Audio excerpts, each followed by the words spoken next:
Hey yo, what's going on everybody? It's Tylarius, aka Todd Killington. Yeah, man. Alright, the Doomsday DLC heist is out, and there is a lot to take in, okay? Listen, I will be having tutorials and guides all throughout the day, so make sure you subscribe to my channel for the ills and reels content in the game, and make sure you smash that like button. This video, we're talking about a Doomsday facility buying guide. What facility would I recommend buying, and then some of the features in there, okay? So go to your online through your phone. It's in the Amaze Bank foreclosures. Go to the top right corner, hit facilities to single out just the facilities, and you have 9 of them across the map. And I'm going to be giving you my recommendation, my opinion on the top 3 to buy right off the bat so you know immediately. And then the rest of the video, I'm going to be showing you some of the features inside of them if you want to buy these features that you have to pay extra for, okay? So I want to give you everything all together. Now, they range between 1.2 million for the cheapest one out there in Paleto Bay, all the way to 2.9 million for the one right here, the Land Act Reservoir facility, okay? So, coming in third, the third one I'd recommend getting is the Grand Sonora Desert facility. It's 2.5 million. It's centralized in the map. It's right next to the airfield out there in Sandy Shores. And if you look closely, there is a dirt road that'll take you from the city up into that facility, okay? These facilities' location does matter because the heists, you will have to return vehicles, you'll launch and drive from these facilities, so you want to be in a good location, all right? And you have a decent one right there.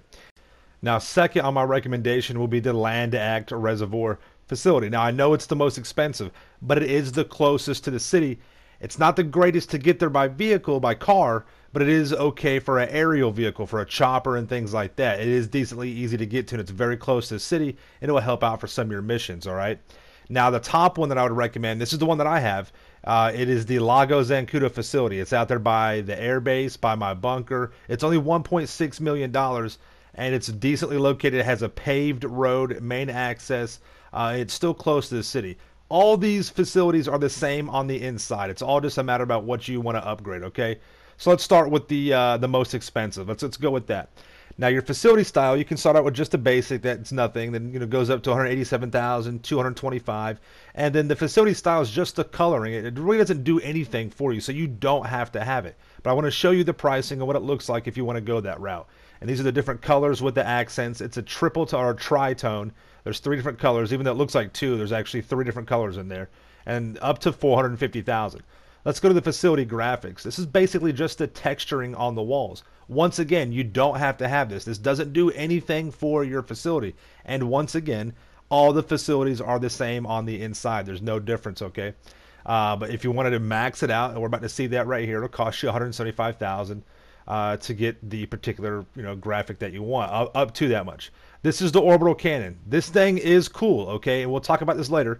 It has a 48-minute cooldown. You can use it one time. It costs not only $900,000 to buy, it also will cost you between $500,000 and $750,000 just to shoot it. Okay, and you can only use it one time per 48 real life minutes. So about once every 48 minutes, you can murk somebody out. So it is very powerful, and I'll show you that later on. So the security room. The security room is pretty cool. You can launch like Merryweather style attacks from it. You'll have weapons and ammo in there, and if you want that, it's $775,000. You don't have to have it though. Then you have a lounge, just a cool place to kind of just bring some people in or whatever, and just for whatever, just for shits and giggles. And again, you don't have to have it, but it'll cost you up to $340,000 with the privacy glass. The privacy glass is tinted, and it's about an extra $100,000. So without that, it would be like $240,000. Now I'll show you how to use that as well.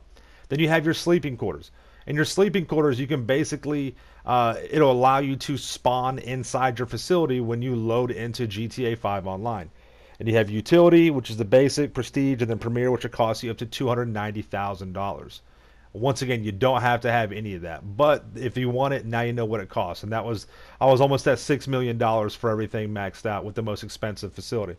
So when you come inside, it has a really cool loading animation. It's very, very nice. You'll load into it, opens up the doors. And like I said, just depending on your location, you may get trolled. I actually got killed coming up into that, so I just didn't want to show that. Just eat up too much time. But you have to pay attention to that as well.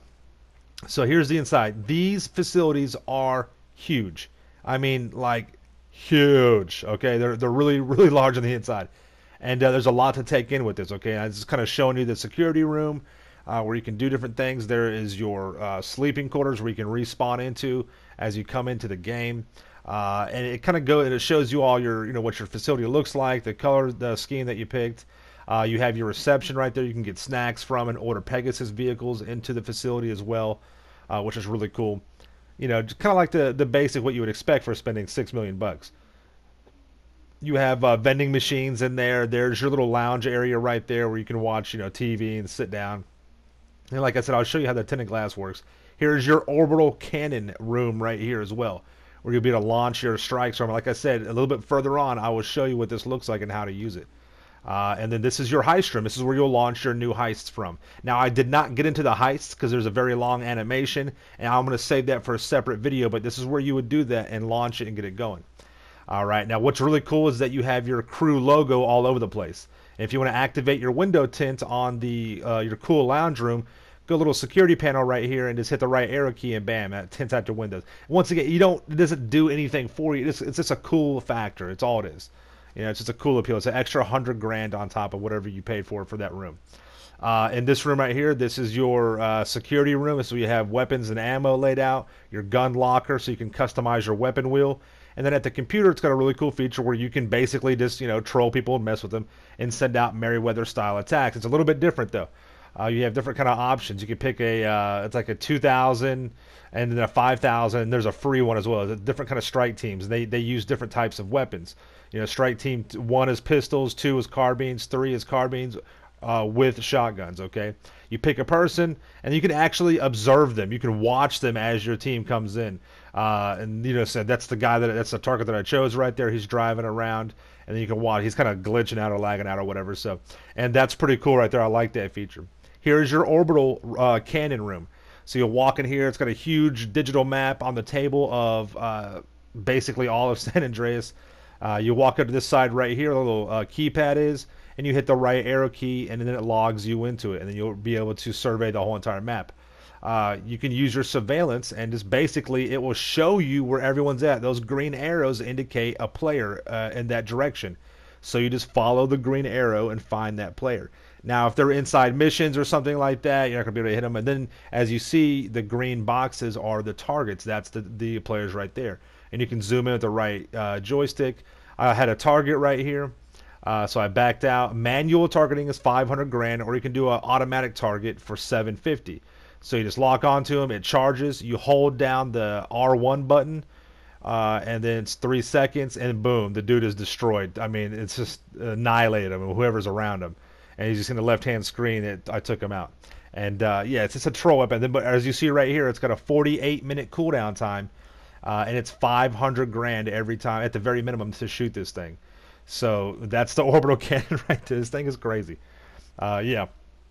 So going forward, that's what the bunker is. Like I said, all you need to have is just the bare minimum price to get this bad boy going, and then you can start launching your heists, get paid money for those, and upgrade as you go. Okay, guys, I hope this video helped out. Please let me know if you have any questions in the comments down below. Make sure you subscribe to my channel for the illest and realest content in the game, and don't forget to smash that like button.